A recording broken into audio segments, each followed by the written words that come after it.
The power, presence, and warmth triangle is something that really is coined by Powerhouse. And those three words are meant to describe your personality and really your presence and how the judges are perceiving you in your pageant interview. The baseline of all of this is really understanding who you are, because even if I'm explaining which one of these or what these words mean, right?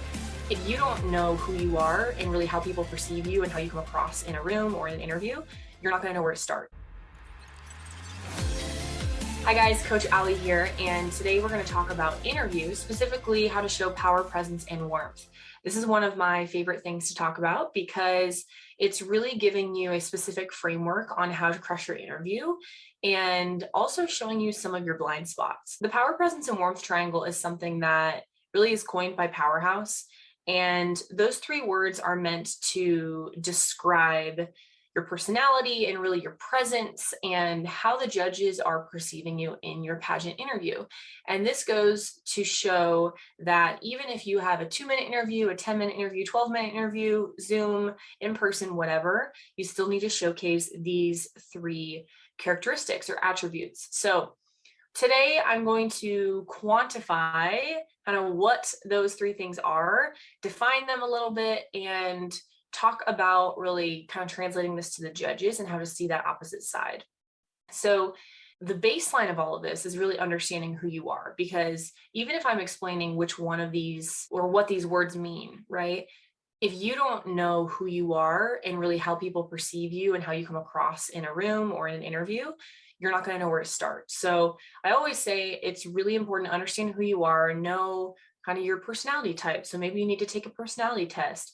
Maybe you need to do some personal development within yourself and really try and get to know yourself past just that level 1 level.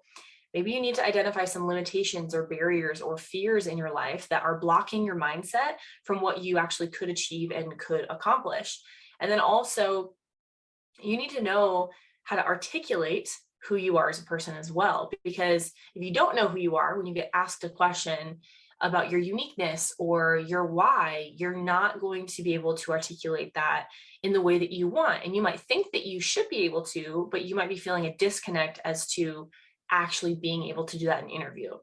So I have found that really using this framework of power, presence, and warmth really helps give people verbiage to what they're thinking and feeling and experiencing in their interview. And we've talked about a lot in having successful interviews. You got to be able to let your wall down, not be an emotional mess, know your storylines and all of that. But how do you actually put that into action in knowing the perception of you in interview? And that's kind of what I want to hit on today. So what is power? Power is she is strong, she is bold for good or bad reasons. She could be extremely intelligent. That is somebody who is perceived as being powerful. Now, I want you to think right now, who is somebody in your life that is powerful? Who is somebody you compete against that's powerful? And this could be for good or bad reasons, right? You could love them because they're so smart, or they're just strong, either physically or they have a strong mindset. It could be for a bad reason that they're strong and they kind of aren't aware of being gentle to other people, and they're kind of bull in a china shop type vibes. And that would be a good example of bad powerful in the good and the bad. So think about somebody in your life that has that characteristic.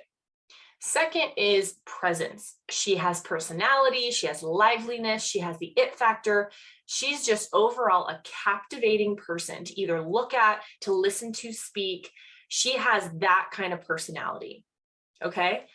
Now, I know instantly people are trying to poke holes in this. Like, well, you can kind of train that, or when I'm on stage, I just come alive and that's not my natural personality, whatever. I'm not talking about that. If you have natural presence and you are that kind of a triad, you have this inner confidence that people just look at you. People are aware of your presence when you're in a room. You're comfortable with people setting their eyes on you, and you like being the center of attention. You're captivating. You like commanding a room, commanding an audience. That is presence. Okay. So again, think of somebody in your life who has that. Maybe somebody you competed against, maybe a family member or a friend. Think of that. Okay. Number 3 is warmth. She cares for others. She's humble. She's kind-hearted. She's easygoing, and she's relatable. Again, think of somebody in your life that has that characteristic. And for one of those three, you should have selected yourself. You should fall into one of these categories the most. Now, I'm not saying you can't have the other attributes, because I'll talk about that in a second, about how you really need all three to succeed in an interview. You need to be able to showcase all three things. But naturally, everybody showcases one of these stronger than the other two. You can have two out of the three, but it's important to identify which one is your base so you can know how to practice the other skills in an interview. So somebody who's powerful could be, an attorney or a lawyer who has lots of factual knowledge, or a scientist. And not that your profession makes you this personality type, but just go with me for the sake of this example. Think of a person who doesn't really emote really well in their facials, but they give a lot of facts in their interview. They might steamroll the judges, or they might come in and they're talking very, very loud and very authoritative, and they're unaware that they could potentially make people nervous with how strong their language is, or the tone of their voice, or maybe their physical stature, or something like that. Now, the positive in this is you're proving to me that you're intelligent, you have a backbone, you're strong-willed, you're driven, right? Those are the positives of this as well. And it's important to know both sides. Somebody with presence, okay, you have that it factor. I want to look at you all day long. I want you on stage. I want you to command a room. Awesome. But does she have depth? That's the other side of this, okay?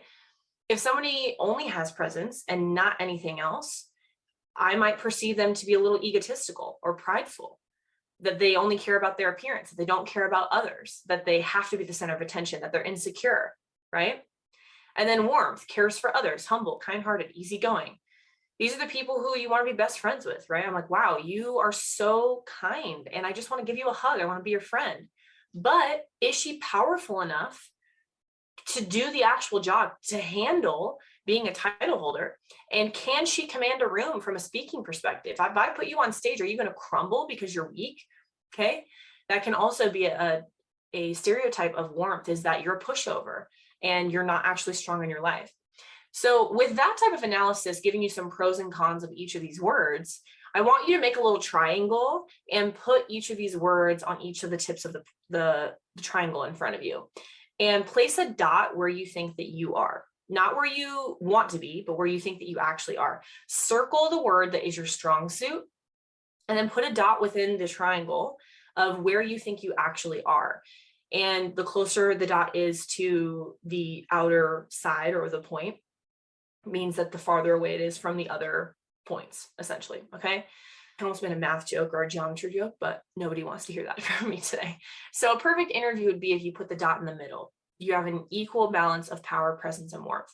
And you notice that as you pull that dot one way, so if you have warmth and presence, but you don't have power, that dot is going to go down and away from power if it's at the top, okay? And you have to measure that gap from where the dot is to the middle, and that's a good interview. And that's why I like this visual, because oftentimes if we think, okay, if I'm lacking in power and I have to show power, I jump all the way to pushing the dot into the deep corner, when in reality, you just have to make it into that middle, okay? That's what gives people that well-rounded perspective of a good interview, and what helps people really thrive. And there's really power in that, because not that you have to change your personality by any means, but you do have to showcase the judges that you're intelligent and strong. You can handle a lot. That's power.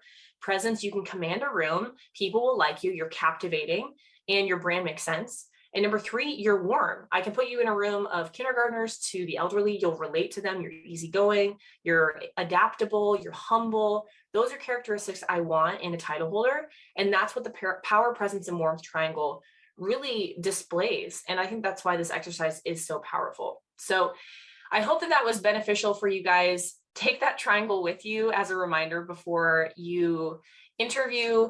You can keep that mindset, even an onstage question, in how you are framing your answers, and use that as a tool to practice along with your mocks, along with your pageant prep, and see what it does for you, because it really was a game changer for me and for Megan in our own pageant prep. That's all I have for you guys here today. Have a great rest of your day. Bye.